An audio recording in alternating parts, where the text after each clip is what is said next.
और इनका नाश हो। दुष्टता ज्यादा पनप रही थी। 20,000 कन्याएं इसने 16,000 कन्याएं अपहरण कर लिया और मन में इसने बना रखा था 20,000 हो जाएंगी तब इकट्ठा ब्याह करूंगा। अभी 16,100 ही हो पाई और आज भगवान के हाथों मारा गया।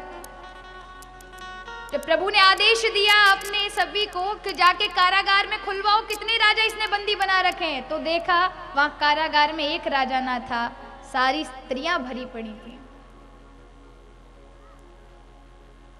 आज छूटने के बाद बड़ी खुशी हुई कि हम किसी दैत्य के चुंगल से छूटी, लेकिन परिवार वाले लेने नहीं आए। उस समय बहुत मर्यादा थी, बहुत लाज थी, परंपरा थी। सबने कह दिया नहीं नहीं, ये तो असुर के यहाँ रह के आई हुई, ये स्पर्श कर गई हैं उसका, इसलिए हम इनको अपनाएंगे नहीं। हमारे फिर कुल खानदान में बेटियों के ब्याह कैसे होंगे, कौन करेगा? त्याग दिया अपनों ने। भगवान ने राजाओं से कहा, एक एक राजा से कहा एक एक कन्या से शादी कर लें, इनका जीवन बदल जाएगा, दिशा मिल जाएगी। सबने मना कर दिया, हमारे लिए क्या राजकुमारियों की कमी है जो इनके साथ करेंगे, ये तो स्पर्श होकर आ चुकी असुरों का। ब्राह्मणों से कहा, ब्राह्मणों ने कहा हमको धर्म सिखा रहे हो, तुम्हारा तो अवतार ही धर्म के लिए हुआ है, तुम क्यों नहीं कर लेते, हमको फंसा रहे हो। आज भगवान मौन हो गए, कुछ ना बोले। आज उन स्त्रियों ने देखा कि हमें ना तो समाज अपनाएगा ना परिवार अपनाएगा, तो इससे अच्छा है हमें मर जाना चाहिए। जीवन से क्या फायदा, हम जहां भी जाएंगे लोगों की दृष्टि तो नहीं बदल सकती हमारे प्रति, हमें वही हीन भावना से देखेंगे। उन स्त्रियों में 16,100 स्त्रियों में 2 भाग बट गए। आधे भाग में जो स्त्रियां मरना नहीं चाहती थी, उन्होंने कहा जीवन ही तो जीना है, दृष्टि में तो लोगों की गिर ही चुके हैं, क्यों ना वैश्यावृत्ति अपना ले। और जो थक चुकी थी उन्होंने कहा आत्महत्या ही हमारा एकमात्र निर्णय है, चल पड़ी। लेकिन जाते जाते भगवान से कहा कि तुमने हमारे साथ अच्छा नहीं किया, तुमने उस दुष्ट को मार के हमें अनाथ कर दिया, हम भले पूरे जीवन भर उस कारागार में पड़ी रहती क्या जाता, लेकिन आज तुमने हमें समाज की दृष्टि से हीन बना दिया, अब हमें कोई अपनाएगा नहीं। प्रभु ने देखा, आज कहा देवियों कोई कहीं मत जाओ, यदि तुम्हारी इच्छा हो तो मैं तुम सबके साथ ब्याह करने को तैयार हूं। वो सारी की सारी स्त्रियां चरणों में गिर पड़ी। प्रभु, समाज ने त्यागा, संसार ने त्यागा, परिवार ने त्यागा, आपकी पत्नी का सौभाग्य बनना हमें मिले, ये हमारे लिए असाधारण बात है। हम बड़ी धन्य भागी हैं कि आपको पति रूप में पाएं। और भगवान ने 16,100 रूप धारण करके एक ही मुहूर्त में विवाह किया। बताओ क्या गलत किया? आज लोग भगवान पर बड़ा आक्षेप लगाते, बिना सोचे समझे लगाते। कृष्ण को जानना इतना आसान नहीं है। उसको जानने के लिए अगर आप बुद्धि लगाएंगे तो कभी नहीं, क्योंकि कृष्ण के बारे में आपने जानने के लिए उसे समझा ही कहां है। आज लोग आरोपित करते भगवान को कि भगवान ने गोपिकाओं के साथ रास किया, गोपिकाओं को। एक जन्माष्टमी पर एक मैसेज बहुत ज्यादा लोग शेयर करते हैं, और वो आपके सनातन हिंदुता के नाम पर कलंक है। जैसे ही जन्माष्टमी आती है और लोग, एक मैंने आज से 2-3 साल पहले आप ही के यहाँ से, वैसे तो मैं ये सब सोशल साइट यूज नहीं करती हूँ, मेरा काम नहीं है, मेरा काम है ठाकुर जी के उसमें, लेकिन कभी कभार कोई आवश्यकता पड़ती है। ऐसा नहीं है कि मुझे किसी की जानकारी नहीं है, सब चीज़ों की जानकारी होना भी चाहिए, क्योंकि मैं कोई बहुत पुरानी नहीं हूँ, इसी जनरेशन में ही जन्म लिया है। भले ही मैं टीवी देखूं ना देखूं, लेकिन न्यूज़ पेपरों के माध्यम से सबका ज्ञान लेती हूँ, क्या हो रहा है क्या नहीं हो रहा है। क्योंकि अगर आज के जीवन में हूँ तो यहाँ के जो भी हमारे समाज से जुड़ी सामाजिकता कार्य हो, या आध्यात्मिकता करो। मेरा कार्य है, मेरा दायित्व प्रभु ने जो मुझे दिया है, अध्यात्म के द्वारा अध्यात्म के साथ साथ धर्म को भी और सामाजिकता को भी देना है, वो तक लोगों तक पहुंचाना है। तो एक बार, क्योंकि और हमारे जो भाई लोग हैं वो संभालते हैं सोशल साइट, तो कुछ ऐसा होता है वो मुझे बताते हैं, हम उनको बोल के रखा है कोई अगर गलत हो तो हमको पहले तुरंत बताओ, जिससे कुछ लोगों कुछ तो बदलें। कुछ लोगों में मैं नहीं चाहती कि सारे लोग बदल जाएंगे और ऐसी आशा नहीं रखती हूँ, लेकिन उनमें 10 तो बदलेंगे, लेकिन वो 10 बदल गए तो 50 अपने आप बदल जाएंगे और वो 50 100 को बदल देंगे। तो जन्माष्टमी पर एक मैसेज चलता है, उसमें भगवान कृष्ण के लिए बड़ी अभद्रता टिप्पणियां लिखते हैं लोग। कुछ दिनों बाद ऐसे व्यक्ति का जन्म दिवस आने वाला है जो जेल में पैदा हुआ, गोपिकाओं को छेड़ा, चोरी की, टपोरी है, मर्डर किया, आज तक जेल में नहीं हुआ, इसलिए मैं अपने उसको भगवान मानता। धिक्कार है, इतना साधारणता में ले लिया अपने कृष्ण को। कल आपने श्रवण किया होगा, भगवान ने 11 वर्ष की उम्र में तो ब्रज का त्याग कर दिया था, और रास की कथा केवल और केवल 7 वर्ष की उम्र में हुई थी। और रास में आपने कहां काम को देखा? क्योंकि वो साधारणता भगवान, जब सुखदेव ने कहा, आपकी जैसी बुद्धि लगाई परीक्षित ने, कहा ये सारी गोपिकाएं आज जंगल में आप भगवान के साथ कर क्या रही हैं, तब सुखदेव जी ने फटकार लगाई कि तू क्या बकता है, वो सारी गोपिकाएं तो अपने अपने घरों में काम कर रही हैं। विकृतम ब्रजवधु विरदम च विष्णु श्रद्धान्वितो अनुसुरण्या दत्त वर्ण ये देह। यहाँ जो ये महाराज में है, ये कौन है? श्रद्धा समर्पित भाव से जो हजारों वर्ष से जुड़े हुए लगे हुए वो ऋषि मुनि है, वे वेदों की ऋचाएं हैं, जो शिव में एकत्व भाव करने के लिए तड़प रही थी, और आज भगवान ने उनका मिलन करा दिया। वो है रास। और अगर भगवान पे ऐसा कोई दोष आरोपित भी होता तो भीष्म पितामह द्रोण जैसे भगवान को उल्टा सीधा बोलते, चुप नहीं बैठते, और उन्होंने पूजा। जब बात आई अग्र पूजा की, सबसे पहले यज्ञ में पूजा किसकी जाए, तो सबने खड़ा कर दिया हाथ, कृष्ण है इसके लायक। कह सकते थे, भीष्म पितामह जैसे बोल रहे हैं कृष्ण है इसके लायक पूजा के। कह सकते थे कि हम तो ब्रह्मचारी हैं, ये तो गोपिकाओं के साथ रास किया इन्होंने। वो जानते थे कि भगवान कृष्ण, ये जो रास है ये कोई स्त्री पुरुष का मिलन नहीं, उपासना है, जिसे हम जैसे विषयी बुद्धि वालों ने उसे ऐसा ढाल दिया। कृष्ण बुद्धि में नहीं, हृदय में बैठता है। प्रभु हृदय में आते हैं। अगर आप भाव से उसे समझोगे तो वो समझ में आ जाता है, और बुद्धि से तो ब्रह्मा इंद्र तक की समझ में नहीं बैठा, और बुद्धिमानों के दिमाग में बैठता भी नहीं, वो उनकी पहुंच से बाहर है, वो तो भाव वालों के बैठता है।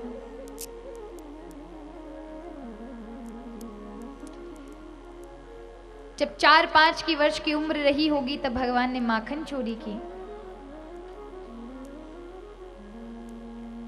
मार्ग में गोपी कभी जाती थी माखन लेकर के, तो उनका पल्लू पकड़ लेते थे। 5 वर्ष का बालक यदि पल्लू पकड़ ले तो क्या उसको छेड़ना बोलते हैं क्या? आपने तो ना जाने अपने बचपन में ना जाने कितनी बार माँ को, बहन को, ना जाने कितनी बार किसका पल्लू पकड़ा होगा, कितनी बार माँ का। कभी कभी हम अनजाने में, क्योंकि बुद्धि रहती नहीं, विवेक रहता नहीं है, कहीं भी हाथ रख दे तो क्या इसको छेड़ना बोलते हैं? अगर छेड़ना बोलते हैं तो हाँ, छेड़ा भगवान ने, फिर तो आप सबने भी छेड़ा होगा, आप सब इसके दोषी हैं। और नहीं तो इतना गलत आरोपित आप प्रभु में ना करें, पहले समझें, पहले प्रभु के चरित्र को पढ़ें।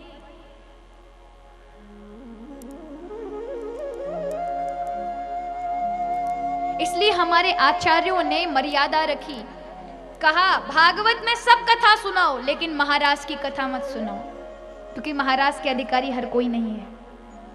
और कुछ बीच में बिल्कुल भागवताचार्यों ने बंद कर दी महाराज की कथा, लेकिन फिर लगा कि हाँ अब जरूरत है लोगों को, अब थोड़ी बुद्धि का विकास है, अब थोड़ा समझेंगे, क्योंकि महाराज को गलत दिशा में लेकर जा रहे थे। तब महाराज की कथा को उतारा, क्योंकि बिना महाराज की कथा के कथा निष्प्राण है। तो भगवान कृष्ण के जीवन में अनासक्ति है। जितनी खुशी उनको 16,108 पत्नी और प्रत्येक पत्नी के 10-10 बालक हैं, एक एक पुत्र हैं, जितनी खुशी पुत्र के जन्म से लेकर के और एक ग्रस्त जीवन में, उतनी ही विरक्ति उन सबके मर जाने पर भी थी। वो तो भगवान थे, क्यों मारते किसी को? लेकिन नहीं, उतने ही आनंद से जिस समय परिवार का विनाश हो रहा था और प्रभु छोड़ करके एकांत में आ गए, और उस समय ऐसी विषाद में वो भागवत धर्म का मुस्कुराहट से ज्ञान दे रहे थे उद्धव जैसे ज्ञानी को। कृष्ण को कभी रोते हुए नहीं देखा। यही प्रभु के जीवन से सीखना चाहिए कि जीवन रोने के लिए नहीं मिला महाराज, हंसने के लिए मिला है। ये विधा ही हंसने की है।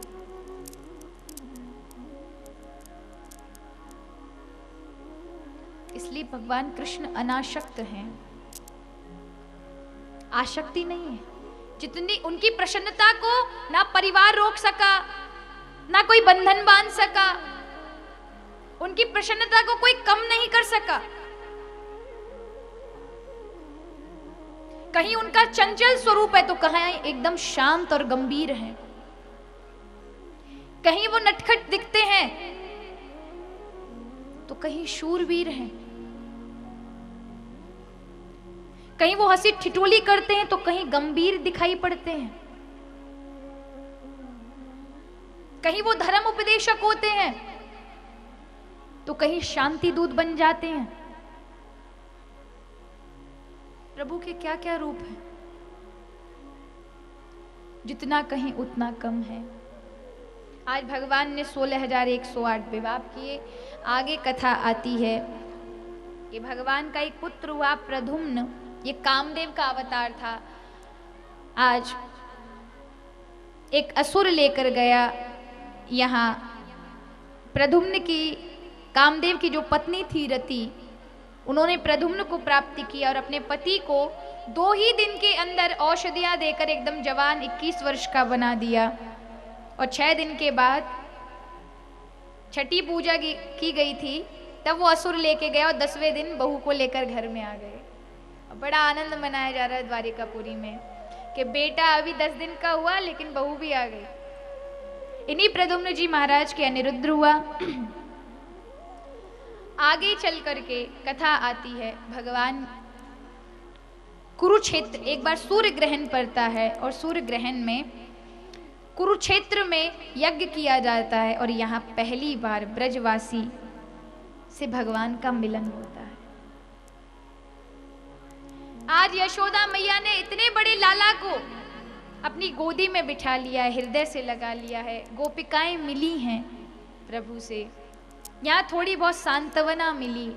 आगे कथा आती है भगवान के परम प्रिय मित्र सुदामा की।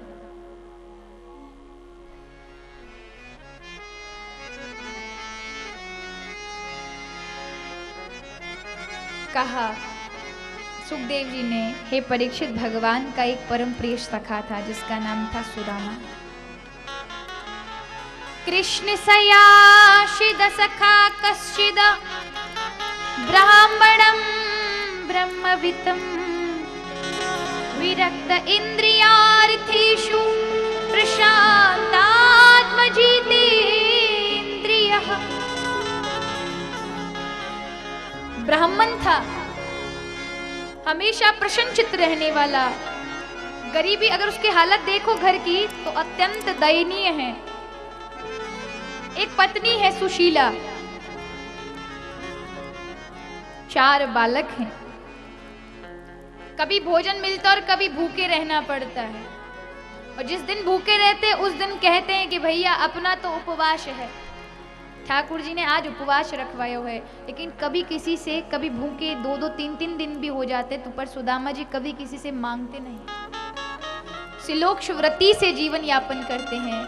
सिलोक्ष व्रती कहते हैं किसान जब गेहूं काट लेते हैं तो जो गेहूं बच जाते हैं उन गेहूं को बीन कर लेकर आते हैं, पीस करके, और तब भगवान का प्रसाद लगाकर बालकों को पवाते हैं। जो कुछ मिल बच जाता है खुद पा लेते हैं।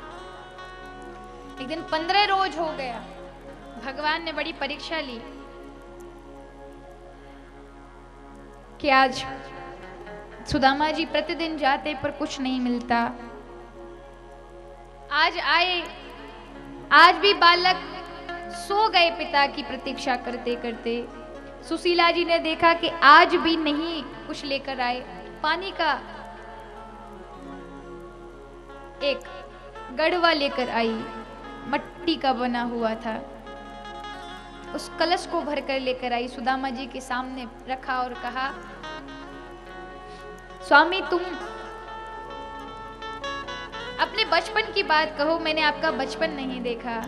आज सुदामा जी कहने लगे, अरे देवी तेने बड़ी सुंदर बात पूछी, क्योंकि सुशीला जानती है कि मेरे पति कुछ करते तो नहीं है, भगवत नाम के आश्रित रहते हैं, कहां से लाएंगे, अगर मैं इनसे पूछूंगी तो ये दुखी होंगे।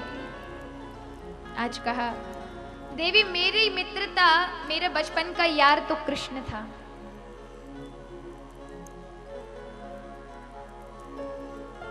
वही मेरी मित्रता थी जो 2 से 3 महीने मैंने उज्जैन में गुजारे। और देवी वो द्वारिका को राजा है और आज मैं अपनी कुटिया को राजा हूं।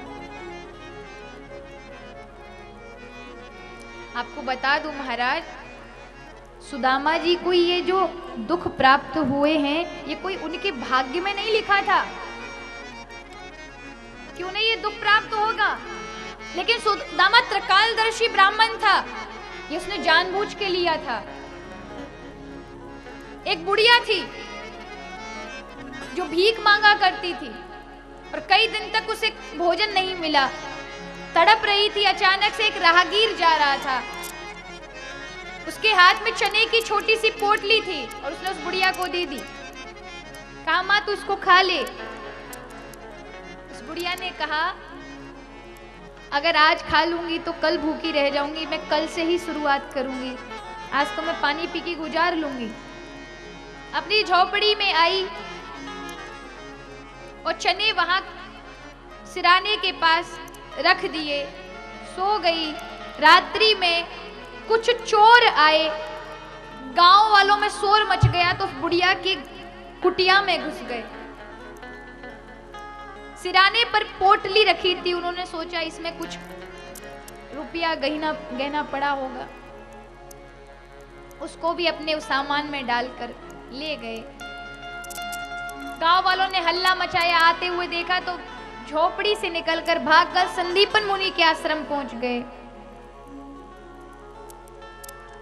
पोटली को देखा तो उसमें चने थे, वहीं फेंक करके वो भाग गए। सुबह गुरु ने आज्ञा दी कि हे कृष्ण, सुदामा जाकर यज्ञ करना है, समिधा लकड़ी ले आओ। जाते हैं दोनों। उसी समय गुरु माता झाड़ू निकाल रही थी, चने की पोटली देखती है तो सुदामा को बुलाती है, कहती है इधर आ, जंगल जा रहे हो, ये चने खा लेना, अपने दोनों मित्र बांट के खा लेना। आज सुदामा जी ने देखा ये चने, ये तो उसी बुढ़िया के हैं, लेकर गए।